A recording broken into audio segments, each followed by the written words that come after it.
Bonjour et bienvenue, je suis le père Julien Fleury et aujourd'hui, pour changer, nous allons parler politique, laïcité et caricature.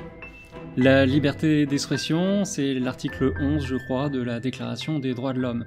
Cet article garantit la possibilité de s'exprimer et même de caricaturer des opinions, quelles qu'elles soient, mais dans certaines limites, bien sûr, dans la mesure où cette liberté ne vient pas troubler l'ordre public. La presse française a donc la possibilité de caricaturer des autorités religieuses ou même une religion au travers de ses symboles et elle ne s'en prive pas. Ce n'est jamais très agréable pour ceux qui en font les frais, cependant la possibilité de publier des images satiriques peut aussi être vue comme un signe assez positif, un signe de bonne santé pour une démocratie. Du point de vue de la presse, elle est un signe de liberté dans son expression.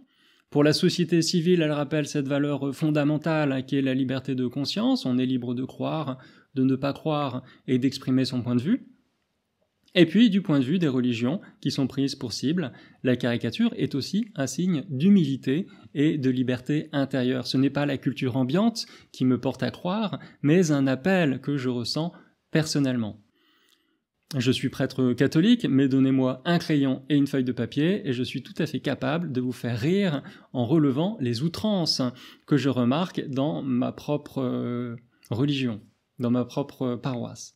Mais je ne le fais pas parce qu'un dessin n'est pas en soi la meilleure façon de communiquer.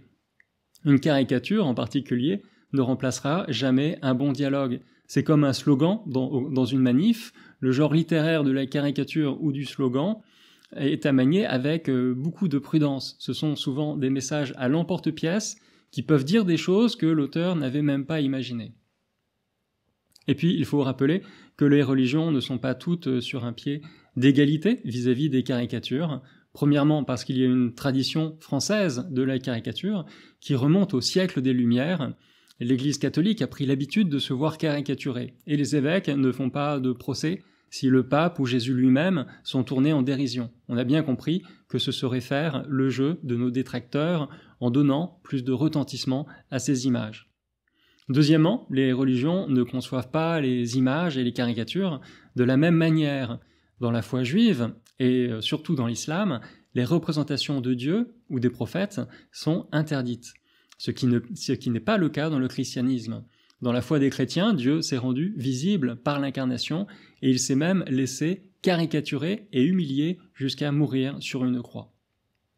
La caricature, dans ce sens, est finalement dans la droite ligne de l'Évangile, puisque Jésus a été injurié et il s'est laissé faire. Il faut aussi voir la réalité en face. La France n'est pas laïque à proprement parler, elle est plurielle, c'est-à-dire qu'elle est multiculturelle. Elle accueille en son sein des hommes et des femmes d'origines et de croyances très diverses. L'État est tenu à la neutralité, mais les gens ont le droit de vivre leur foi et de l'exprimer. On accueille, je crois, chaque année 400 000 nouveaux arrivants. On peut imaginer le choc culturel que peut provoquer ces images. La laïcité à la française promulguée en 1905 donne des repères précis, avec cette loi sur la séparation entre l'État et les églises, qui garantit la liberté de tous dans le respect du bien commun. Mais il faut distinguer la loi de 1905 de ses interprétations aujourd'hui. Et dans le débat actuel, il est clair que différentes façons de voir la laïcité s'affrontent dans l'espace public.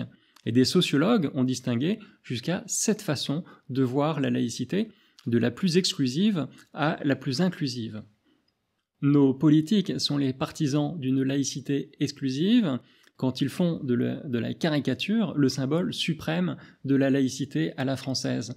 Mais c'est quelque chose d'absolument impensable pour le reste du monde. Et d'ailleurs, beaucoup de chefs d'État se sont manifestés en annonçant le boycott des exportations françaises ou en réagissant violemment contre la France. Du point de vue de notre politique intérieure, une laïcité mal interprétée et exclusive peut renforcer même un repli identitaire et favoriser les séparatismes. On ne peut fonder notre idéal de la laïcité sur une valeur aussi fragile et clivante que la caricature. À titre d'exemple, on peut prendre cette initiative des 13 régions de France de publier un livre de caricatures politiques et religieuses pour le diffuser dans les lycées. Cette idée me paraît une démarche absolument hallucinante. On a l'impression que les politiques et les médias veulent se prouver à eux-mêmes qu'ils sont bien libres en s'en prenant au sens religieux de nos concitoyens. Alors c'est un raisonnement vraiment étonnant. Merci d'avoir regardé cette vidéo jusqu'au bout et je vous dis à bientôt.